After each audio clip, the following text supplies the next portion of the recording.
वाहेगुरु जी का खालसा वाहेगुरु जी की फतेह। Punjabi audio book YouTube channel सुन रहे सारे ਸਰੋਤਿਆਂ ਨੂੰ ਮੇਰੇ ਸੁਤੰਤਰ ਕੌਰ ਵੱਲੋਂ प्यार भरी सत श्री अकाल। अज असी कुदरती नूर जीवनी श्री गुरु अंगद देव जी किताब का 5वां ਅਤੇ 6वां भाग पढ़न जा रहे हाँ। पन्ना नंबर 97। भाग 5वां गए निज हरिके। ਗਿਆਨੀ ਗਿਆਨ ਸਿੰਘ जी ने श्री गुरु पंथ प्रकाश विच इस गल का भी जिक्र किया है कि होमू जो ढूसर जात का बाणिया अते सलेम शाह का अहलकार सी अते पिछों आदल शाह का वजीर बनया अते हमायूं की मौत वेले कुछ चिर आगरे का तख्त भी पाया। खडूर गुरु के चरणों विच आया सी। हेमू खडूर आउण वेले इतने अहंकार विच सी कि पहलां तां उसने ताज़ा लंगर मंगिया, फिर तुरंत गुरु जी के दर्शन करने चाहे। पर संगतां अते मुखी ने कहा कि गुरु घर की मर्यादा है कि जो लंगर विच मिले ओहो ही आदर नाल छकना चाहिदा है अते गुरु जी समय सिर ही हर एक नूं दर्शन देंदे हन। ओह उचेचा किसे नूं नहीं मिलदे। जद गुरु अंगद देव जी के दर्शन होए तां हंकार विच ही बोलदा रहा अते आपा दर्शाउण लई जगीर खडूर साहिब नाल लगाउणी चाही। शांत अते धीरज दे पुंज गुरु अंगद देव जी ने कहा कि तू ते तेरा शाह अपना राज संभालण योग नहीं, यह जगीरां पास ही रखो।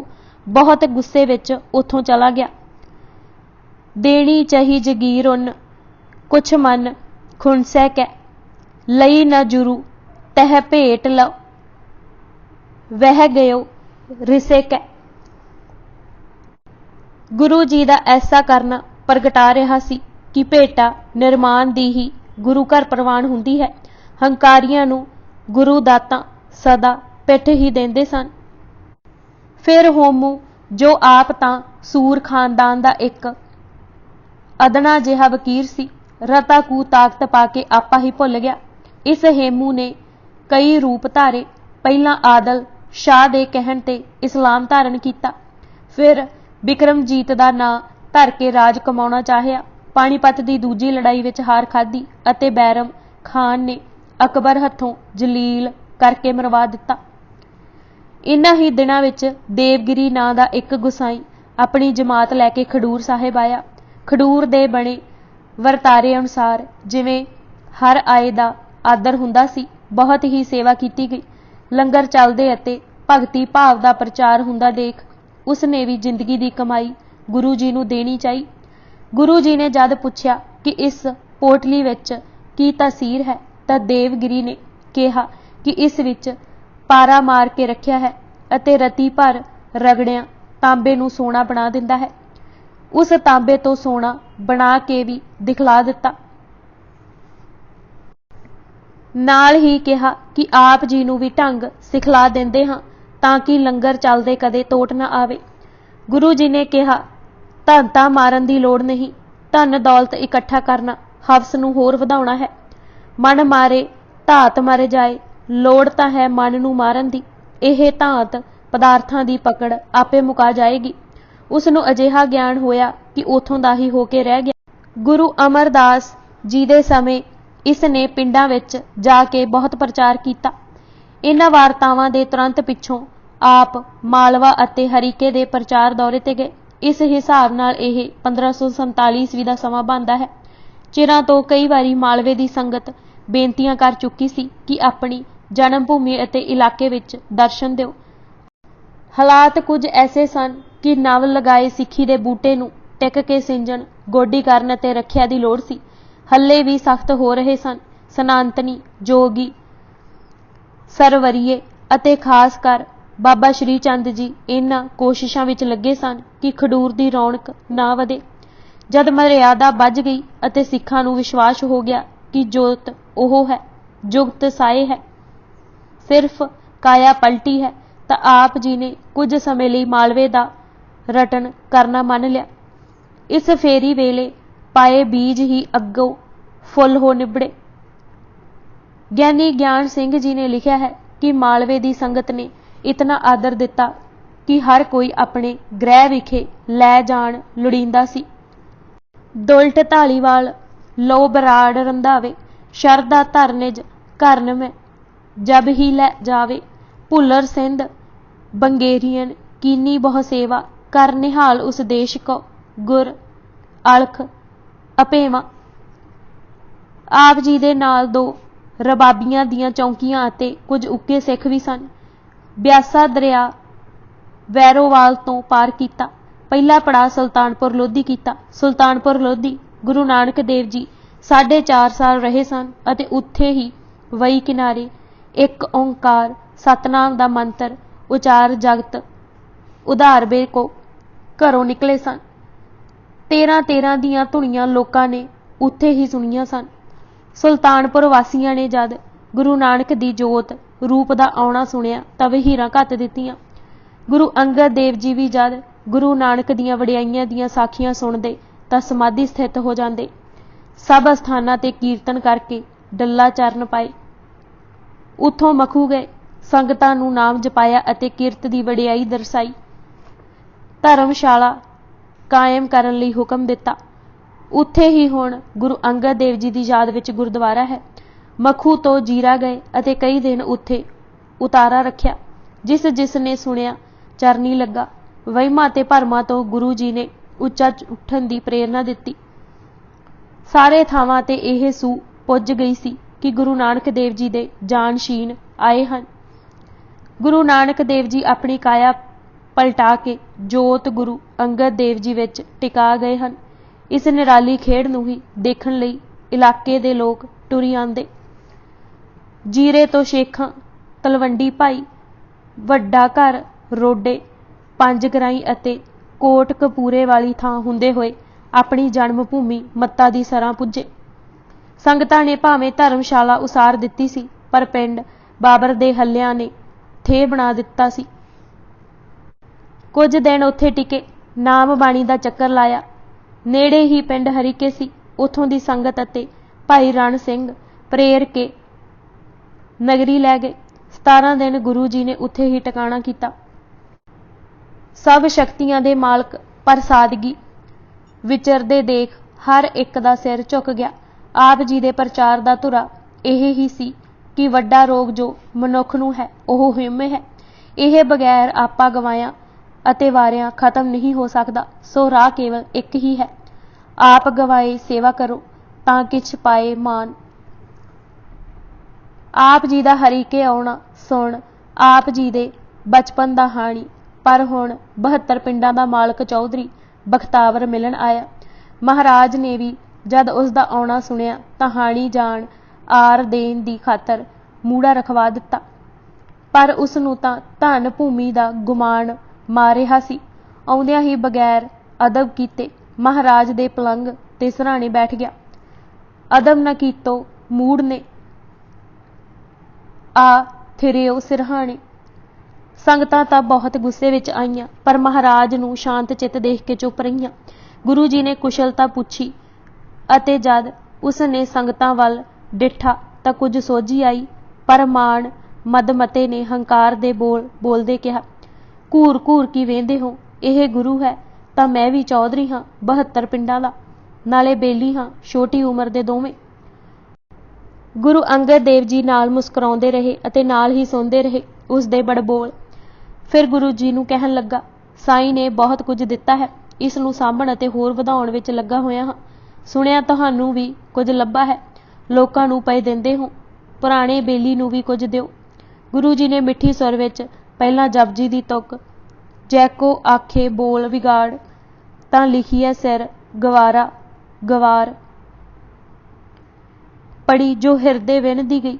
ਮਾਇਆ ਵਿੱਚ ਘੂਕ ਸੁੱਤੇ ਦੀ ਜਾਗ ਖੁੱਲ੍ਹ ਗਈ। ਬਚਨ ਕੀਤੇ, ਚੌਧਰੀ ਜੀ ਮੈਨੂੰ ਖੱਟ ਕੇ ਕਮਾਂਦੇ ਕਮਾਂਦੇ ਕੰਨਾਂ ਵਿੱਚ ਆਵਾਜ਼ ਪਈ ਕਿ ਇੱਥੇ ਸਦਾ ਨਹੀਂ ਰਹਿਣਾ, ਇਹ ਵਸਤਾਂ ਛੱਡੀਆਂ ਜਾਣੀਆਂ ਹਨ। ਸੋ ਜਿਤ ਸੇਵੀਆਂ ਸੁਖ ਪਾਈਐ, ਸੋ ਸਾਹਿਬ ਸਦਾ ਸੰਭਾਲੀਐ ਦਾ ਧਿਆਨ ਜਾਗਿਆ। ਉਹ ਚਾਲ ਕਿਉਂ ਚਲੀ ਜਾਏ ਜਿਸ ਨਾਲ ਸਭ ਪਾਸਿਓਂ ਹਾਰ ਹੋਵੇ। ਕੰਮ ਵੀ ਜੇ ਕਰਨਾ ਹੋਵੇ ਤਾਂ ਲਾਹੇ ਵਾਲਾ ਕਰਨਾ ਚਾਹੀਦਾ ਹੈ। ਸੋ ਸਦਾ ਰਹਿਣ ਦੀ ਸੋਝੀ ਵਾਲੇ ਦੀ ਸ਼ਰਨ ਚਲਾ ਗਿਆ। ਤੈਨੂੰ ਤਾਂ ਦਾਤੇ ਨੇ ਹੋਂਦ ਦਿੱਤੀ ਹੈ, पर मैनू उस अणहोंद होना सिखाया। चौधरी हलूणिया गया, खमा मंगी।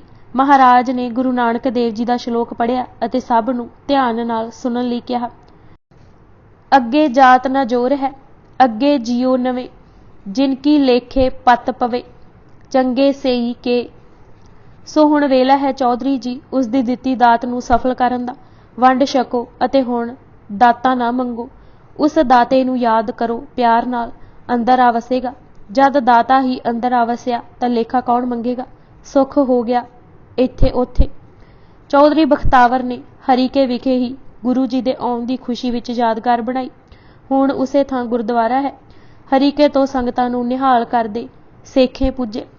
कुछ दिन उत्थे टिके अते इलाके दीआं संगतां दर्शनां नूं आउंदियां रहीआं। सिੱਖੀ मार्ग दृढ़ करवाया। उत्थों गुरु जी पिंड रौंता संगतपुरा मणूके हुंदे होए घोलिए पुजे। घोलिए कुछ चिर विश्राम किया। उत्थों वदनी भ्याणा बुटर मोगा धल्ले के लोहारा नगरियां विचों हुंदे जनेर पहुंचे। उत्थों कोट ईसे खां फतेहगढ़ पंजे तूर अते हरीके पतन तो प्यास पार करके मुड़ खडूर आ विराजे। भाग 6वां दृढ़ कीतो पार ब्रह्म का पंथ। गुरु नानक देव जी ने गुरमुख दी जिम्मेवारी सौंपदियां जिथे यह हुक्म कीता सी पुरखा पार ब्रह्म दा पंथ रचना, उत्थे यह भी फरमाया सी कि बाणी करदे रहना अते शब्द दा ही प्रचार करना। गुरु नानक देव जी शब्द खजाना गुरु अंगद देव जी नूं सौंप गए सन। गुरु अंगद देव जी दे हुंदियां किसे नूं जुरत नहीं पई कि कोई वाधू जां घाटू बाणी दे शब्द पढ़े, पर हुण यह डर भांस रहा सी कि कोलों ही कोई दोहे रच के गुरु नानक देव जी दे नाम हेठा ना फैला देवे। इसलिए गुरु नानक देव जी दी उस पोथी दा प्रचार रचिया जिस विच गुरु नानक देव जी ने अपनी अते होर भगतां दी बाणी लिख सांभी होई सी। जिथे जिथे किसे दस पाई उस नूं लिया के सुनाउण लई भी कहा। कसवट्टी ते लगाई अते परखी अपने श्लोक रच के पोथी विच दर्ज कीते। गुरु नानक देव जी कोलों गुरु अंगद देव जी ने मंगियां भी 3 वस्तां ही सन, एक कमर कस्सा, दूजे पोथी अते तीजे रबाबी जो गुरबाणी गा के सुना सके। खडूर साहिब दी मर्यादा विच शब्दां दीआं 2 चौंकियां रखीआं। आप पहलां शब्द दा सत्कार कीता। जद भी शब्द दी चौंकी हुंदी आप संगत विच बैठ के ही सुणदे, ਸਿੰਘਾਸਨ लगा के ना बैठदे। कीर्तन वेले होर चर्चा भी ना करदे तां कि शब्द दा भाव सਦੀवी रहे। लोकां नूं समझाया कि यह बाणी ज्ञान ध्यान विच आई है अते गुरु दे मुख हो के आसानी नाल जानी जा सकदी है।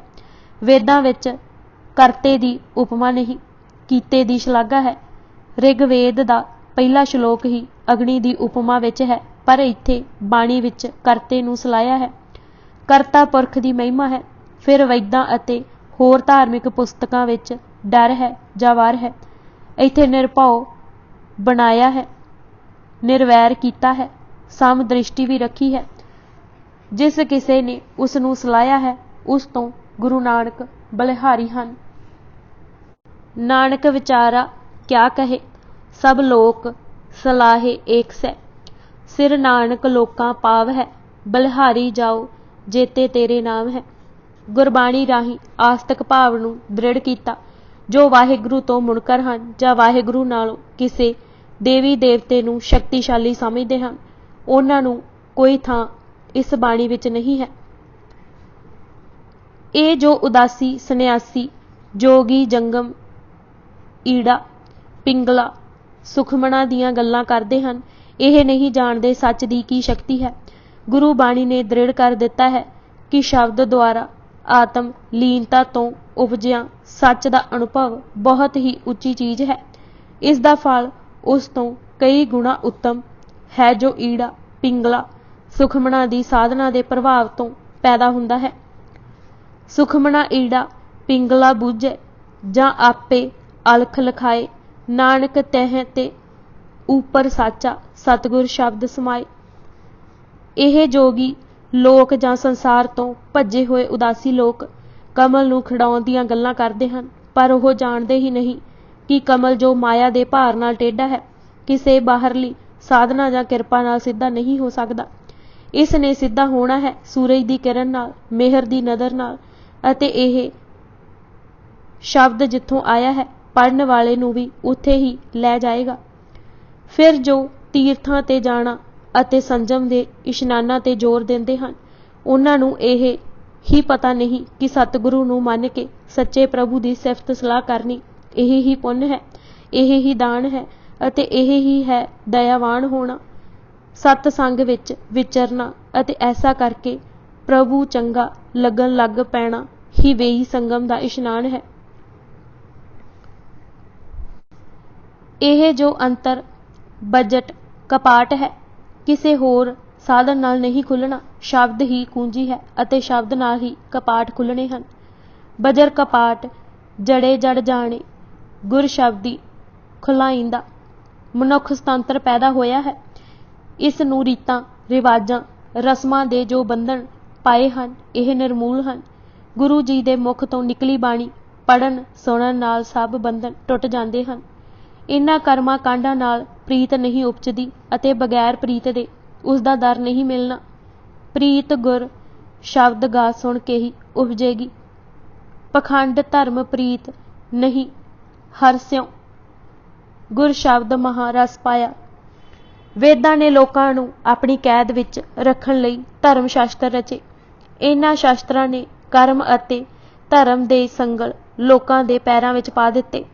ਉਸ ਦੀ ਪਕੜ ਵਿੱਚ ਆਏ ਲੋਕ ਨਿਕਲ ਹੀ ਨਹੀਂ ਸਕਦੇ। ਸੋ ਗੁਰੂ ਨਾਨਕ ਨੇ ਨਿਆਰਾ ਰਾਹ ਦੱਸਿਆ ਹੈ ਕਿ ਬਾਣੀ ਪੜ੍ਹੋ ਅਤੇ ਬਾਣੀ ਹੀ ਸੁਣੋ। ਇਸ ਦਾ ਪ੍ਰਭਾਵ ਇਹ ਹੋਇਆ ਕਿ ਲੋਕੀ ਸੁਤੰਤਰ ਹੋ ਵਿਚਰਨ ਲੱਗੇ, ਬੰਧਨ ਕੱਟੇ ਗਏ। ਇੱਕ ਸੁਖ ਦਾ ਰਾਹ ਸਦੀਆਂ ਬਾਅਦ ਲੋਕਾਂ ਨੂੰ ਆਇਆ। ਪਾਰ ਬ੍ਰਹਮ ਦਾ ਪੰਥ ਲੋਕਾਂ ਸਿਨਾਣਿਆ।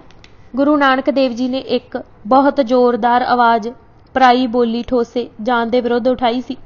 ਜੋ ਆਪਣੇ ਆਪ ਨੂੰ ਸੂਰਮੇ ਕਹਿਲਾਉਂਦੇ ਸਨ, ਉਹਨਾਂ ਨੂੰ ਖਾਸ ਤੌਰ ਤੇ ਤਾੜਨਾ ਕੀਤੀ ਸੀ ਕਿ ਤੁਸੀਂ ਕਾਹਦੇ ਸੂਰਮੇ ਕਹਿਲਾਉਂਦੇ ਹੋ ਜੋ ਆਪਣਾ ਕਰਤੱਵ ਹੀ ਭੁੱਲ ਗਏ ਹੋ। ਤੁਹਾਨੂੰ ਤਾਂ ਚਾਹੀਦਾ ਸੀ ਕਿ ਬੋਲੀ ਦੀ ਰੱਖਿਆ ਕਰਦੇ, ਪਰ ਤੁਸੀਂ ਤਾਂ ਮਲੇਸ਼ ਭਾਖਿਆ ਅਪਣਾ ਲਈ। ਪੰਜਾਬੀ ਬੋਲੀ ਨੂੰ ਗੁਰੂ ਨਾਨਕ ਦੇਵ ਜੀ ਨੇ ਸਤਿਕਾਰ ਦਿੱਤਾ। ਉਸ ਵਿੱਚ ਡੂੰਘੀਆਂ ਗੱਲਾਂ ਕੀਤੀਆਂ ਜੋ ਇਹ ਕਹਿੰਦੇ ਸਨ ਕਿ ਸਿਵਾਏ ਸੰਸਕ੍ਰਿਤ ਜਾਂ ਅਰਬੀ ਦੇ ਦਰਸ਼ਨ ਜਾਂ ਫਲਸਫਾ ਦਿੱਤਾ ਨਹੀਂ ਜਾ ਸਕਦਾ। ਉਹਨਾਂ ਨੂੰ ਜਪਜੀ, ਸਿੱਧ ਗੋਸ਼ਟ ਅਤੇ ਪੱਟੀ ਲਿਖੀ ਉਚਾਰ ਕੇ ਬਾਬੇ ਨੇ ਦਰਸਾਇਆ ਕਿ ਆਪਣੀ ਬੋਲੀ ਵਿੱਚ ਪੱਕੀ ਅਤੇ ਠੋਸ ਗੱਲ ਕਹੀ ਜਾ ਸਕਦੀ ਹੈ। ਡੀ ਕੋਸੰਬੀ ਨੇ ਖੂਬ ਲਿਖਿਆ ਹੈ ਕਿ ਗੁਰੂ ਨਾਨਕ ਦੀ ਵੱਡੀ ਵਡਿਆਈ ਹੀ ਇਹ ਹੈ ਕਿ ਉਹਨਾਂ ਗੀਤਾ ਤੱਕ ਨੂੰ ਆਪਣੇ ਪ੍ਰਚਾਰ ਦਾ ਸਾਧਨ ਨਾ ਬਣਾਇਆ। ਗਰੀਬਾਂ ਵਿੱਚ ਵਿਚਰੇ ਅਤੇ ਉਹਨਾਂ ਵਿੱਚ ਬੈਠ ਉਹਨਾਂ ਦੇ ਸਮਝ ਗੋਚਰੇ ਆਵਣ ਲਈ ਗੱਲ ਕੀਤੀ। ਭਾਈ ਗੁਰਦਾਸ ਜੀ ਨੇ ਇਸੇ ਗੁਰੂ ਨਾਨਕ ਜੀ ਦੀ ਵਡਿਆਈ ਵਿੱਚ ਲਿਖਿਆ ਹੈ ਕਿ ਗੁਰਮੁਖ ਨੇ ਸਿਰ ਤੋਂ ਸਾਰਾ ਭਾਰ ਉਤਾਰ ਦਿੱਤਾ। ਡਾਕਟਰ ਮੇਰੀਅਨ ਸਮਿਥ ਨੇ ਵੀ ਇਸ ਵੱਲ ਇਸ਼ਾਰਾ ਕੀਤਾ ਕਿ ਗੁਰੂ ਨਾਨਕ ਨੇ ਉਸ ਸਮਾਜ ਦੀਆਂ ਨੀਹਾਂ ਹੀ ਹਿਲਾ ਦਿੱਤੀਆਂ ਜਿਸ ਤੇ ਅਜਾਈ ਵਜਨ ਬ੍ਰਾਹਮਣ ਵਰਨ ਆਸ਼ਰਮ ਦਾ ਪਾਇਆ ਹੋਇਆ ਸੀ। 35 ਅੱਖਰ ਪਹਿਲਾਂ ਗੁਰੂ ਨਾਨਕ ਦੇਵ ਜੀ ਨੇ ਆਪ ਸਵਾਰ ਲਿਖੇ ਅਤੇ ਉਸ ਦਾ ਪ੍ਰਚਾਰ ਕੀਤਾ। ਸੰਸਕ੍ਰਿਤ ਨੂੰ ਦੇਵ ਬਾਣੀ ਮੰਨਣ ਵਾਲਿਆਂ ਤੇ ਗੁਰਮੁਖੀ ਦਾ ਪ੍ਰਚਾਰ ਭਾਰੀ ਸੱਟ ਸੀ। ਗਵਾਹੀ ਵੀ ਹੈ ਕਿ ਜਦ ਗੁਰੂ ਨਾਨਕ ਜੀ ਦੀ ਜਨਮ ਪੱਤਰੀ ਮੰਗਵਾਈ ਗਈ ਤਾਂ ਪੰਡਤ ਨੇ ਉਸ ਨੂੰ ਸੰਸਕ੍ਰਿਤ ਵਿੱਚ ਤਿਆਰ ਕੀਤਾ ਸੀ। ਗੁਰੂ ਅੰਗਦ ਦੇਵ ਜੀ ਨੇ ਕਿਹਾ ਕਿ ਪਹਿਲਾਂ ਉਸ ਨੂੰ ਗੁਰਮੁਖੀ ਅੱਖਰਾਂ ਵਿੱਚ ਕਰਵਾਓ। ਉਸ ਵੇਲੇ ਗੁਰੂ ਅੰਗਦ ਦੇਵ ਜੀ ਕੋਲ ਭਾਈ ਮਹਿਮਾ ਖਹਿਰੇ ਗੋਤ ਦਾ ਜੱਟ ਬੈਠਾ ਸੀ। ਉਸ ਦੱਸਿਆ ਕਿ ਸੁਲਤਾਨਪੁਰ ਪੈੜਾ ਮੋਖਾਂ ਰਹਿੰਦਾ ਹੈ। ਉਸ ਨੂੰ ਦੋਵੇਂ ਸੰਸਕ੍ਰਿਤ ਅਤੇ ਗੁਰਮੁਖੀ ਦੇ ਅੱਖਰ ਭਲੀ ਭਾਂਤ ਆਉਂਦੇ ਹਨ। ਉਸ ਨੂੰ ਜਦ ਬੁਲਾਇਆ ਗਿਆ ਤਾਂ ਉਸ ਦੱਸਿਆ ਕਿ ਇਹ ਅੱਖਰ ਆਪੂ ਗੁਰੂ ਨਾਨਕ ਦੇਵ ਜੀ ਨੇ ਉਸ ਨੂੰ ਸਿਖਾਏ ਸਨ ਜਦ ਗੁਰੂ ਜੀ ਸੁਲਤਾਨਪੁਰ ਬਸੇਰਾ ਕਰਦੇ ਸਨ। ਸਤਿਗੁਰ ਕਿਰਪਾ ਨਿਧਾਨ ਸ਼੍ਰੀ ਨਾਨਕ ਜਗ ਬਿਦਤ ਜਬ, ਸੰਗਤ ਕੀਨੀ ਮਹਾਨ ਜਾਣੀ ਵਿਦਿਆ ਬਰਨ ਤਬ। ਸੋ ਗੁਰੂ ਅੰਗਦ ਦੇਵ ਜੀ ਨੇ ਗੁਰਮੁਖੀ ਅੱਖਰਾਂ ਵਿੱਚ ਪ੍ਰਚਾਰਨ ਦਾ ਕਾਰਜ ਵੀ ਆਪਣੇ ਜਿੰਮੇ ਲੈ ਲਿਆ। ਹੋਰ ਸਵਾਰ ਹੱਥੀਂ ਲਿਖਿਆ, ਬਾਲਿਓਣ ਦੇ ਕਾਇਦੇ ਲਿਖੇ।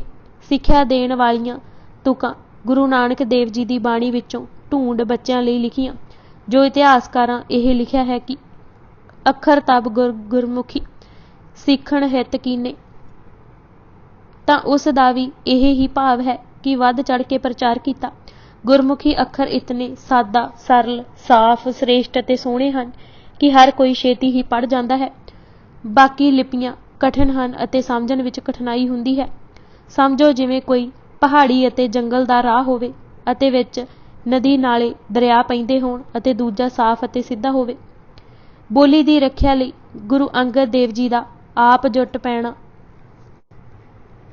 ਗੁਰਮੁਖ ਪੰਥ ਨੂੰ ਹੋਰ ਮਜ਼ਬੂਤ ਕਰਨ ਵਾਲਾ ਮਹਾਨ ਕਾਰਜ ਸੀ। ਗ੍ਰੀਨਲੀਜ਼ ਨੇ ਠੀਕ ਹੀ ਲਿਖਿਆ ਹੈ ਕਿ ਇਸ ਗੁਰਮੁਖੀ ਸਦਕਾ ਹੀ ਬ੍ਰਾਹਮਣ ਦਾ ਹੰਕਾਰ ਅਤੇ ਸਲਤਨਤ ਟੁੱਟੀ। ਗੁਰੂ ਅੰਗਦ ਦੇਵ ਜੀ ਮਹਿਸੂਸ ਕਰਦੇ ਸਨ ਕਿ ਜੇ ਗੁਰਸਾਖੀਆਂ ਸੁਣ ਕੇ ਉਹਨਾਂ ਦੀ ਸਮਾਧੀ ਲੱਗ ਜਾਂਦੀ ਹੈ ਅਤੇ ਗੁਰੂ ਗਾਥਾ ਸੁਣਦੇ ਸੁਣਦੇ ਪ੍ਰੀਤਮ ਦੇ ਹੀ ਦੇਸ਼ ਚਲੇ ਜਾਂਦੇ ਹਨ, ਤਾਂ ਉਹਨਾਂ ਸਭ ਸਾਖੀਆਂ ਨੂੰ ਮੂਲ ਰੂਪ ਵਿੱਚ ਸੰਭਾਲਣ ਦੀ ਲੋੜ ਹੈ। ਇਸ ਮੰਤਵ ਲਈ ਗੁਰੂ ਜੀ ਨੇ ਉਹਨਾਂ ਸਭ ਸਿੱਖਾਂ ਨੂੰ ਪਾਸ ਬੁਲਾਇਆ ਜਿਨ੍ਹਾਂ ਗੁਰ ਬਚਨ ਸੁਣੇ ਸਨ।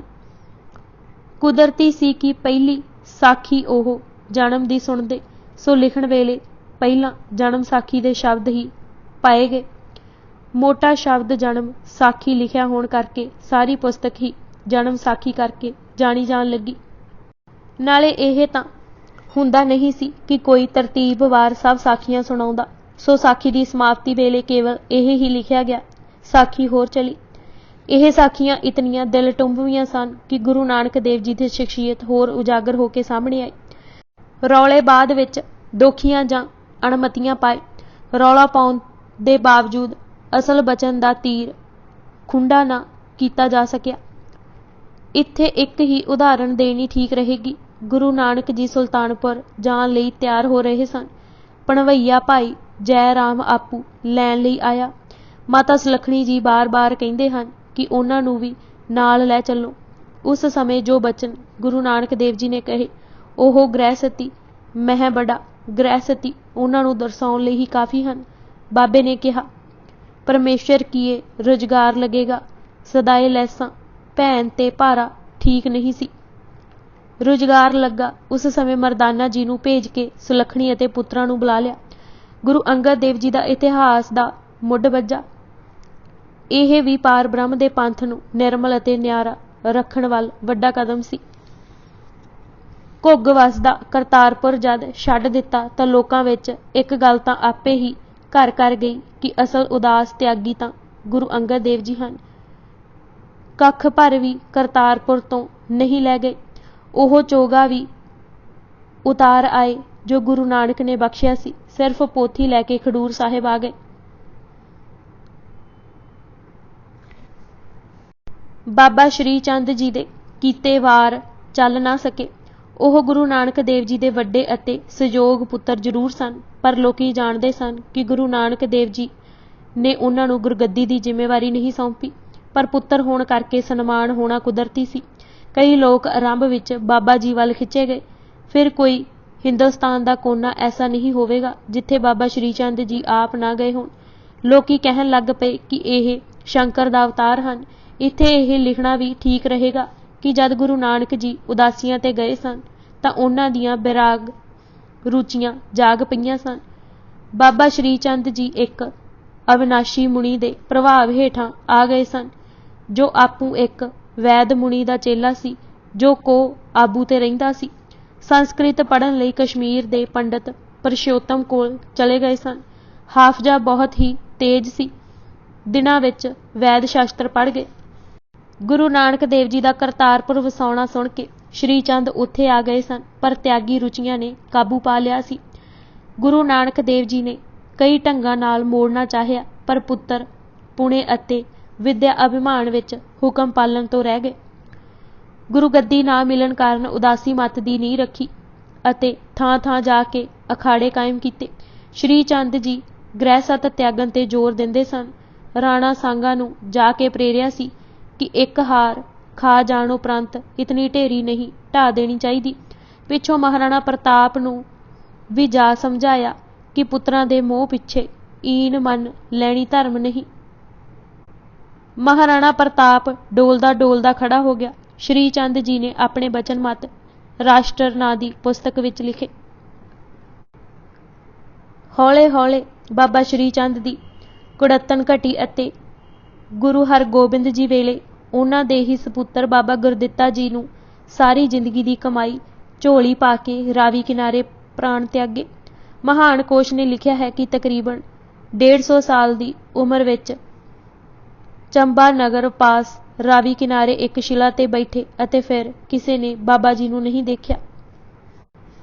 ਬਾਬਾ ਜੀ ਦੇ ਜੀਵਨ ਤੋਂ ਇਹ ਅੰਦਾਜ਼ਾ ਲਗਾਉਣਾ ਕੋਈ ਕਠਿਨ ਨਹੀਂ ਕਿ ਕਿਤਨੀ ਵੱਡੀ ਮੁਖਾਲਫਤ ਦਾ ਗੁਰੂ ਅੰਗਦ ਦੇਵ ਜੀ ਨੂੰ ਟਾਕਰਾ ਕਰਨਾ ਪਿਆ ਹੋਵੇਗਾ, ਪਰ ਉਹਨਾਂ ਨਿਮਰਤਾ, ਹਲੀਮੀ, ਦਿਲੀ ਸਾਦਗੀ ਅਤੇ ਇਮਾਨਦਾਰੀ ਨਾਲ ਸਿੱਖ ਧਰਮ ਨੂੰ ਉਦਾਸੀ ਮਤ ਦਾ ਅੰਗ ਨਾ ਬਣਨ ਦਿੱਤਾ। ਗੁਰੂ ਜੀ ਨੇ ਸਭ ਨੂੰ ਸਮਝਾਇਆ ਅਤੇ ਜਿਉਂ ਕਿ ਦੱਸਿਆ ਕਿ ਮਾਇਆ ਵਿੱਚ ਵਸਦਿਆਂ ਮਾਇਆ ਦੇ ਮਾੜੇ ਅਸਰ ਤੋਂ ਬਚਿਆ ਜਾ ਸਕਦਾ ਹੈ। ਜੋ ਗ੍ਰਹਿਸਥੀ ਐਸਾ ਕਰ ਲੈਂਦੇ ਹਨ ਉਹ ਪਰਮ ਪਦ ਨੂੰ ਪਾ ਲੈਂਦੇ ਹਨ। ਜੋ ਲੋਕ ਧੂਣੀਆਂ ਰਮਾ ਕੇ ਜਗਤ ਨੂੰ ਛੱਡਣ ਦਾ ਉਪਦੇਸ਼ ਦਿੰਦੇ ਹਨ, ਉਹਨਾਂ ਦੀ ਅੰਦਰਲੀ ਹਾਲਤ ਤਾਂ ਦੇਖੋ। ਉਹ ਮੰਗਣ ਗ੍ਰਹਿਸਥੀਆਂ ਦੇ ਦੁਆਰੇ ਹੀ ਜਾਂਦੇ ਹਨ। ਕਿਆ ਨਿਆਂ ਹੋ ਰਿਹਾ ਹੈ ਕਿ ਦੇਣ ਵਾਲਾ ਨਰਕ ਅਤੇ ਲੈਣ ਵਾਲਾ ਸੁਰਗ। ਇਹ ਧੱਕਾ ਕਿਤਨੀ ਦੇਰ ਚੱਲੇਗਾ। ਦੇਂਦਾ ਨਰਕ, ਸੁਰਗ ਲੈਂਦੇ ਦੇਖ ਇਹ ਧਿਆਣਾ।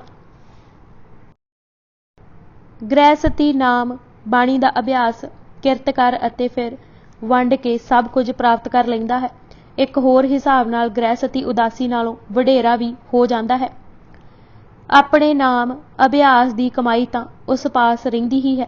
ਉਹ ਵੰਡ ਛਕਾ ਕੇ ਉਦਾਸੀ ਦੀ ਕਮਾਈ ਵੀ ਹਾਸਲ ਕਰ ਲੈਂਦਾ ਹੈ। ਇਹ ਸਰਲ ਗੱਲਾਂ ਲੋਕਾਂ ਨੂੰ ਛੇਤੀ ਸਮਝ ਆ ਜਾਂਦੀਆਂ ਸਨ ਅਤੇ ਉਹ ਗੁਰੂ ਦਰ ਤੋਂ ਨਾ ਟੁੱਟੇ। ਦੇਖਣ ਦੀ ਬਾਤ ਇਹ ਵੀ ਹੈ ਕਿ ਬਾਬਾ ਸ਼੍ਰੀ ਚੰਦ ਦਾ ਖੇਤਰ ਹੀ ਪੰਜਾਬ ਤੋਂ ਬਾਹਰ ਬਣ ਗਿਆ। ਸਿੱਖੀ ਜੜ ਨੂੰ ਉਹ ਹਿਲਾ ਨਾ ਸਕੇ। ਜਪੀਐ ਨਾਮ ਜਪੀਐ ਅੰਨ, ਅੰਬੇ ਕੈ ਸੰਗ ਨੀਕਾ ਵੰਨ ਦਾ ਸਿਧਾਂਤ ਜੋ ਬਾਣੀ ਰਾਹੀਂ ਦਿੱਤਾ ਜਾ ਰਿਹਾ ਸੀ, ਇਹ ਵੀ ਉਹਨਾਂ ਸਭ ਵਿਚਾਰਾਂ ਤੇ ਚੋਟ ਸੀ ਜੋ ਹਿੰਦੁਸਤਾਨ ਅੱਜ ਤੱਕ ਪ੍ਰਚਾਰਦਾ ਰਿਹਾ। ਕੋਈ ਅੰਨ ਦੇ ਤਿਆਗਣ ਤੇ ਜ਼ੋਰ ਦਿੰਦਾ ਸੀ ਅਤੇ ਕੋਈ ਕਹਿੰਦਾ ਸੀ ਕਿ ਸੁਰਤ ਉੱਚੀ ਹੋ ਹੀ ਨਹੀਂ ਸਕਦੀ ਜਦ ਤੱਕ ਬਾਹਰਲੀ ਟੇਕ ਮੱਦ ਜਾਂ ਕੋਈ ਬੂਟੀ ਨਾ ਲਈ ਜਾਵੇ। ਨਾਮ ਜਪਣਾ ਵੀ ਜ਼ਰੂਰੀ ਹੈ, ਪਰ ਅੰਨ ਵੀ ਉਤਨਾ ਹੀ ਜ਼ਰੂਰੀ ਹੈ ਜਿਤਨਾ ਜਪਣਾ। ਅੰਨ ਨਾਲ ਪਾਣੀ ਪੀਣ ਨਾਲ ਅੰਨ ਦਾ ਸਵਾਦ ਹੋਰ ਵੱਜ ਜਾਂਦਾ ਹੈ। ਭਾਵ ਮਦ ਪੀਤਿਆਂ ਸੁਰਤ ਜਾਂਦੀ ਹੈ ਅਤੇ ਅੰਨ ਦਾ ਸਵਾਦ ਨਹੀਂ ਰਹਿੰਦਾ। ਜੋ ਅੰਨ ਤਿਆਗ ਕਰਨ ਦਾ ਉਪਦੇਸ਼ ਕਰਦੇ ਹਨ ਉਹ ਤਿੰਨਾਂ ਲੋਕਾਂ ਵਿੱਚ ਆਪਣੀ ਇੱਜ਼ਤ ਗਵਾ ਲੈਂਦੇ ਹਨ। ਇਹ ਇਨਕਲਾਬੀ ਗੱਲਾਂ ਸਨ ਜੋ ਖਡੂਰ ਸਾਹਿਬ ਹੋ ਰਹੀਆਂ ਸਨ। ਗੁਰੂ ਅੰਗਦ ਦੇਵ ਜੀ ਨੇ ਸਰੀਰ ਰਿਸ਼ਟ ਪੁਸ਼ਟ ਰੱਖਣ ਲਈ ਅਖਾੜਾ ਰਚਿਆ। ਅੰਦਰ ਪਹਿਲਾਂ ਕੀਰਤਨ ਹੁੰਦਾ, ਪਿੱਛੋਂ ਵਿਚਾਰਾਂ ਹੁੰਦੀਆਂ, ਫਿਰ ਅਖਾੜੇ ਵਿੱਚ ਕੁਸ਼ਤੀਆਂ। ਇੱਕ ਗੁਰਦੁਆਰੇ ਦਾ ਨਾਮ ਹੀ ਮੱਲ ਅਖਾੜਾ ਗੁਰਦੁਆਰਾ ਹੈ। ਸਰੀਰ ਦੀ ਬੇਕਦਰੀ ਨਹੀਂ ਕਰਨੀ ਜਦ ਤੱਕ ਸਰੀਰ ਹੈ। ਇਸ ਨੂੰ ਨਰੋਇਆ ਅਤੇ ਅਰੋਗ ਰੱਖਣਾ ਹੈ। ਫਿਰ ਮਾਸ ਖਾਣ ਤੋਂ ਨਾ ਵਰਜਣਾ, ਇਹ ਵੀ ਕਰਾਰੀ ਚੋਟ ਸੀ। ਉਹਨਾਂ ਸਭ ਸਿਧਾਂਤਾਂ ਤੇ ਜੋ ਇਹ ਕਰਮਕਾਂਡੀ ਪ੍ਰਚਾਰ ਕਰਦੇ ਸਨ, ਮਹਿਮਾ ਪ੍ਰਕਾਸ਼ ਲਿਖਦਾ ਹੈ, ਅਜਾ ਮਾਸ ਭਇਓ ਸਿੱਧ ਰਸੋਈ, ਭਾਵੇਂ ਅਵਰ ਦਾਲ ਭਾਂਤ ਵੀ ਹੋਈ।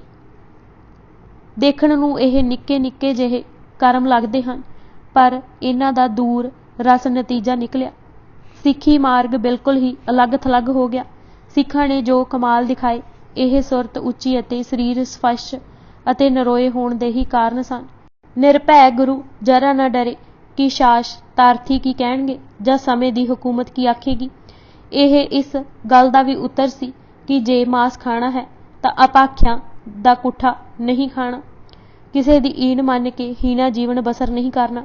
ਇਹ ਹੀ ਤਾਂ ਪਾਰ ਬ੍ਰਹਮ ਦਾ ਪੰਥ ਸੀ ਜੋ ਗੁਰੂ ਅੰਗਦ ਦੇਵ ਜੀ ਸਾਜ ਰਹੇ ਸਨ ਅਤੇ ਜੋ ਦਸਮ ਪਿਤਾ ਵੇਲੇ ਵਾਹਿਗੁਰੂ ਜੀ ਕਾ ਖਾਲਸਾ ਹੋ ਕੇ ਨਿਬੜਿਆ। ਦਬਿਸਤਾਨ ਮਜ਼ਾਹਬ ਦੇ ਲਿਖਾਰੀ ਨੇ ਲਿਖਿਆ ਹੈ ਕਿ ਸਿੱਖਾਂ ਨੂੰ ਕਰਤਾਰੀ ਕਹਿੰਦੇ ਸਨ ਕਿਉਂਕਿ ਉਹ ਹਰ ਥਾਵੇਂ ਕਰਤਾਰਪੁਰ ਦੀ ਹੀ ਮਰਿਆਦਾ ਅਪਣਾਉਂਦੇ ਸਨ। ਗੁਰੂ ਅੰਗਦ ਦੇਵ ਜੀ ਨੇ ਉਸ ਮਰਿਆਦਾ ਨੂੰ ਪ੍ਰਪੱਕ ਕੀਤਾ। ਸਿੱਖ ਸਵੇਰ ਵੇਲੇ ਉੱਠਦੇ, ਇਸ਼ਨਾਨ ਕਰਦੇ ਅਤੇ ਫਿਰ ਧਰਮਸ਼ਾਲ ਜੁੜਦੇ ਅਤੇ ਸ਼ਬਦ ਕੀਰਤਨ ਸੁਣਦੇ।